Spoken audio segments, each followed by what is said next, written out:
the latest military news update. This is AFP Community News, hosted by Rofh Suzon every 12 noon, Mondays to Fridays. Only here on DWDD Armed Forces Radio. One AFP for a stronger Philippines.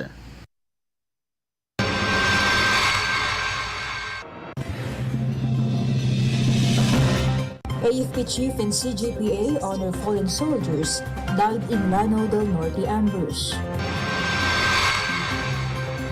AFP Chief inspects security of Malampaya gas project. 1.3 million patients get free hospital care in 2025 via zero balance billing program. DOH says over 1 million children vaccinated in first week of Ligtas Tigdas in Mindanao.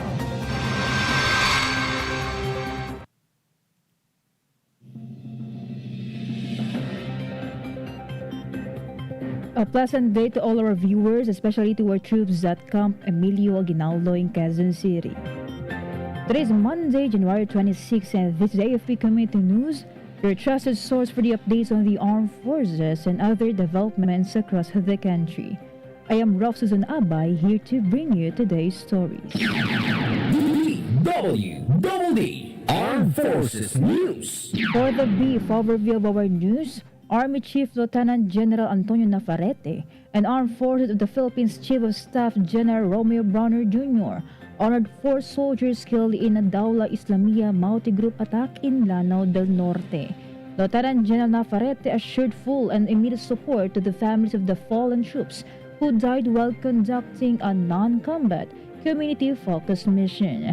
The Army leadership also awarded the Wounded Personnel Medal to Corporal Roland de la Cruz for bravery as he recovers in Iligan City. The military vowed to relentlessly pursue the perpetrators and secure communities against further terrorist threats. DWDD Armed Forces News. Armed Forces of the Philippines Chief of Staff General Romeo Browner Jr. led a monitoring patrol and site visit to assess security at the Malampaya Natural Gas Power Project. The visit reviewed current security measures, maritime and air patrols, and interagency coordination to safeguard the critical energy facility. General Browner stressed sustained vigilance and professionalism in protecting the country's offshore resources. The AFP reaffirmed its commitment in defending national sovereignty and securing vital infrastructure in the West Philippine Sea. Armed Forces Radio. On the other line, let's hear more from Shaira about Philippine Navy presses search for missing crew in West Philippine Sea. Yes, good afternoon. The Philippine Navy continues search and rescue operations after a Singaporean-flagged cargo vessel sank in the West Philippine Sea. The MV Devon Bay capsized near Bajo de Masinloc, leaving 4 Filipino crew members missing, while 17 were rescued. The Navy deployed BRP Jose Rizal and coordinated with government agencies to support ongoing rescue efforts. Naval forces vowed to sustain operations until all missing crew members are found. This is Shai Rivera reporting for AFP Community News, One AFP for a stronger Philippines. Thank you, Shaira. DWDD Armed Forces News. Troops of the 101st Infantry Battalion, police and barangay officials arrested a hacking suspect during a joint operation in Barangay Mananti, Luok, Sulu. Authorities launched the pursuit after a reported hacking incident in Sitio Capaya and swiftly apprehended suspect Aljo Birtali. The victim, Hussein Madan, sustained an ear injury and is recovering at Luok District Hospital, while police probe a possible drug-related motive. Military and police leaders praised the strong interagency coordination that led to the suspect's timely arrest. DWDD Armed Forces News. 4 members of the Communist Terrorist Group voluntarily surrendered to the 78th Infantry Battalion in Barangay Silyagon, Mapanas, Northern Samar. One returnee turned over M16 rifle, ammunition, and other war material upon rejoining the fold of the law. The Army said the surrender highlights the impact of the government's whole-of-nation approach and declining support for the armed movement. Military leaders urged the remaining CTG members to abandon violence and pursue peace and development with government support. Armed Forces Radio. From NOLCO, let's hear some information from Joanne. 4th Marine Brigade gears up for Apex 05-26 unilateral exercise. Go, Joanne. The Philippine Marine Corps will conduct the 5th iteration of the Philippine Marine Corps unilateral exercise known as the Archipelagic Coastal Defense Preparedness Exercise, or APEX 05-26 from 26 January to 10 February at designated areas across the country. APEX aims to validate the operational readiness and combat effectiveness of Marine operating forces in the execution of their mission essential tasks in support of territorial defense operation. At the same time, the exercise will also enhance force preparedness and interoperability in the conduct of humanitarian assistance and disaster response operations. The maneuver space for the 4th Marine Makusog Brigade includes the provinces of Ilocos Norte and Cagayan, particularly their coastal municipalities, has been already identified as a key area for the conduct of the exercise. Meanwhile, the 4th Marine Makusog Brigade conducted a coordination meeting with local government units, local and national agencies, social sector representatives, and other key stakeholders within the province of Ilocos Norte for the establishment of the local coordinating council for the exercise and the integrated territorial defense systems in the province of Ilocos Norte. This is John Sagok reporting for AFP Community News 1 AFP for Stronger Philippines. Thank you, Joanne from NOLCO. DWDD Armed Forces News. The Philippine Army concluded the AFP Canadian Armed Forces Military Cyber Security Operations Course in 4th Bonifacio, Taguig City. Army Vice Commander Major General Efren Morado said the week-long training strengthened cooperation and collective capability to defend and operate in cyberspace. Canadian cyber specialists trained AFP personnel on detecting threats, responding to incidents, and applying cyber law frameworks. The Army thanked the Canadian government for its continued partnership in building professional cyber forces. DWDD National News. For our national news, more than 1.3 million patients in Department of Health hospitals ended 2025 without paying hospital bills after benefiting from the government's zero balance billing program. The DOH said that a total of 74.65 billion worth of hospital charges were fully covered for patients admitted in basic or ward accommodations from July to December 2025. The CBB policy is strictly implemented in all DOH-run hospitals. Under the 2026 national budget, the Philippine Heart Center, Lung Center, National Children's Hospital, and National Kidney and Transplant Institute each received an additional 1 billion to support ZBB, especially for complex procedures. Armed Forces Radio. Let us hear more from Meljoya. First-year GIABA Philippine Navy deploys BRP Jose Rizal FN-150 to conduct search and rescue mission in West Philippine Sea.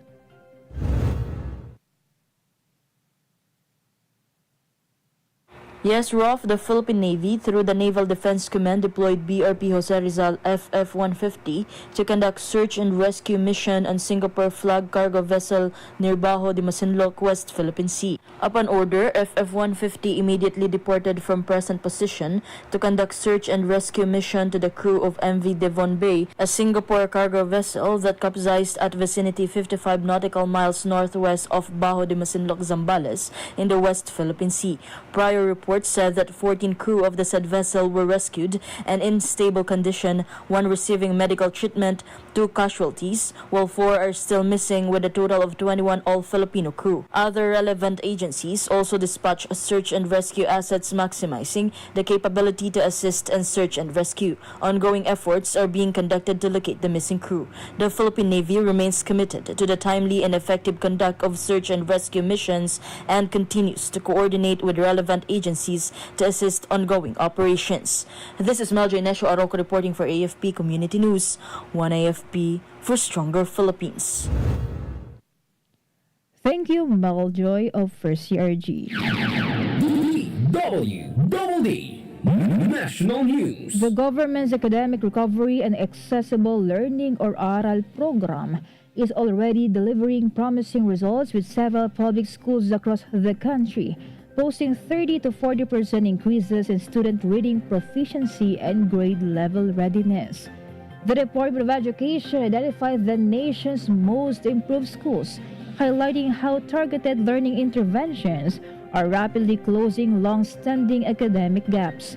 The early success of the ARAL program, institutionalized through Republic Act No. 12028, offers renewed optimism for the Philippine education sector, which has struggled with learning loss in basic literacy, numeracy, and science skills in recent years. The program was rolled out in September 2025. DWDD National News. More than 1 million children have already been vaccinated in the first week of the Ligtas Tigdas vaccination campaign in Mindanao. The figure accounts for more than a third of the target population for Phase 1 of the nationwide measles immunization drive. Department of Health Promotion Bureau Director Tina Marasigan said the Northern Mindanao recorded the highest turnout. Around 230,000 children have already been vaccinated in the area. Armed Forces Radio. Let us hear more updates from Giant above Vice President condemns Lado del Norte ambush, begs justice for fallen troops. Yes, Rofh, Vice President Sara Duterte condemned the terrorist ambush in Monay del Norte that killed 4 soldiers. She described the attack as a serious threat to national peace and security and urged authorities to bring the perpetrators to justice. Duterte called on the government and communities to work together to prevent criminals and terrorists from destabilizing the country. She also expressed solidarity with the families of the fallen soldiers and the entire armed forces of the Philippines. This is Jay reporting for AFP Community News, one AFP for stronger Philippines. Thank you, Jade. DWDD National News. For other national news, Executive Secretary Rofh Recto asked the Department of Health and PhilHealth to further expand benefit packages, particularly for middle-income contributors. Recto told DOH Secretary Teodoro Herbosa and PhilHealth President and Chief Executive Officer Edwin Mercado to discuss system-wide reforms aimed at improving healthcare affordability and access. The Executive Secretary stressed the need for contributors, especially middle-class Filipinos who consistently pay taxes and PhilHealth premiums, to receive benefits commensurate with their contributions. The meeting focused on strengthening the implementation of zero-balance billing, a policy designed to eliminate out-of-pocket expenses for indigent patients in DOH hospitals and addressing gaps that continue to burden families despite existing coverage. DWDD National News. Meanwhile, the Land Transportation Franchising Authority Board ordered all its regional directors to intensify the operation against illegal and poorly maintained terminals of public utility vehicles. LTFRB Chairperson Vigor Mendoza II said illegal terminals are where colorium vehicles usually pick up passengers and likewise a major source of corruption on the ground based on the reports. He added that illegal terminals are also mostly located in unsafe areas with substandard facilities and where commuters have no protection from weather conditions and no clean and proper comfort rooms. This goes against the LTFRB policy on how public transportation terminals must be set up. Mendoza added that for a long time, Filipino commuters are usually ignored. That's why they are initiating aggressive reform programs that will focus on their safety and welfare. Armed Forces Radio. From our report on the ground, let's hear the report of Shaina about voluntary firearms surrender boosts Omar's gun-free campaign. Go, Shaina. Yes, Rofh. A caliber M1 Garand rifle was voluntarily surrendered in Omar Sulu as part of the efforts to declare the municipality gun-free. Barangay officials, police, and the 101st Infantry Battalion coordinated the turnover during an association of barangay captains meeting. Army officials said sustained dialogue and community trust led to the voluntary surrender of the firearm. Military leaders hailed the move as a sign of growing public confidence in the local peace and security initiatives. This is Shaina Araneta reporting for AFP Community News, one AFP for a stronger Philippines.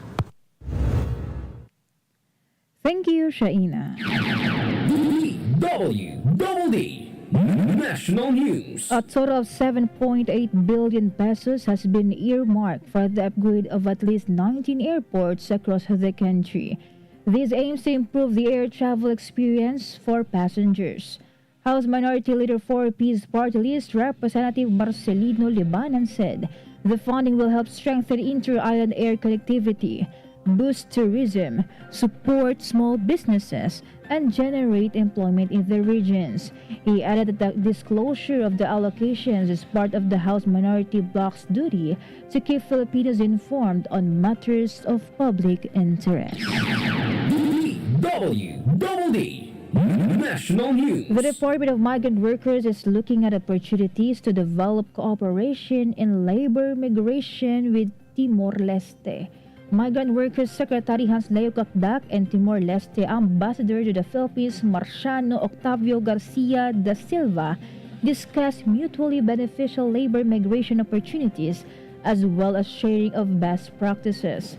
Latest data from the DMW show that more than 1,500 Filipinos are employed in Timor-Leste.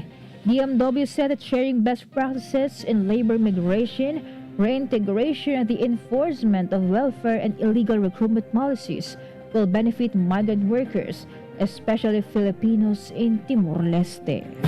Armed Forces Radio.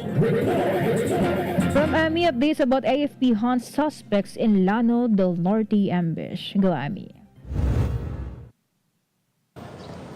The Armed Forces of the Philippines launched pursuit operations against suspects behind the Lanao del Norte ambush that killed 4 soldiers and wounded 1. The AFP said Daula Islamia multi-group elements attacked troops who were conducting non-combat activities. Military units immediately carried out a medical evacuation and reinforcements to secure the area and assist the casualties. The AFP vowed to hold the perpetrators accountable and assured full support to the families of the fallen soldiers. This is Ami reporting for AFP Community News, one AFP for Stronger Philippines. Thank you, Ami. DWDD National News. On the other hand, Philippine National Police Acting Chief Lieutenant General Jose Melencio Nartates Jr. has ordered strict monitoring and intensified intelligence gathering to help deter terrorism-related recruitment and training in Mindanao. Nartates said they are constantly coordinating with the armed forces of the Philippines and the country's intelligence community.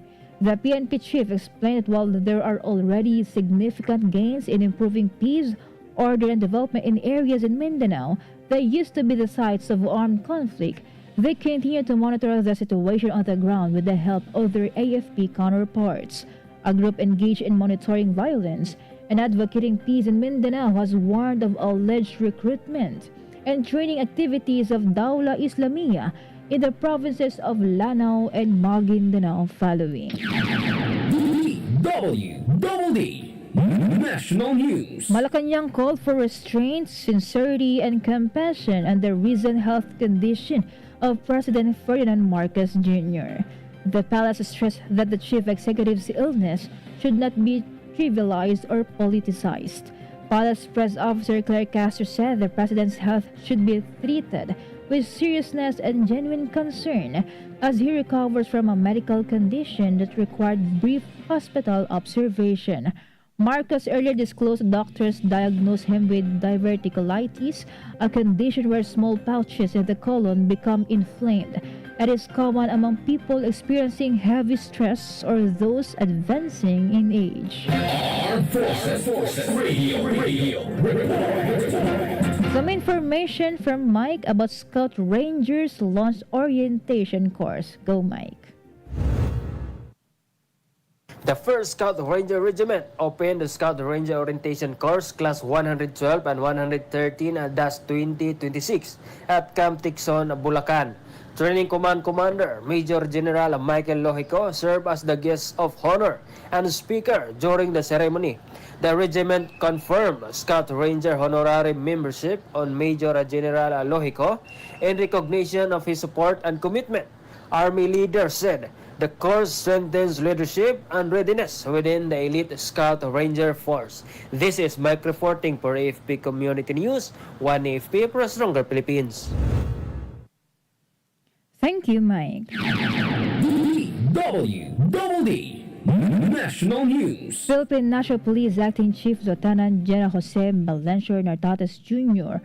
ordered a thorough investigation to arrest those involved in bankrolling large-scale cigarette smuggling operations in the country.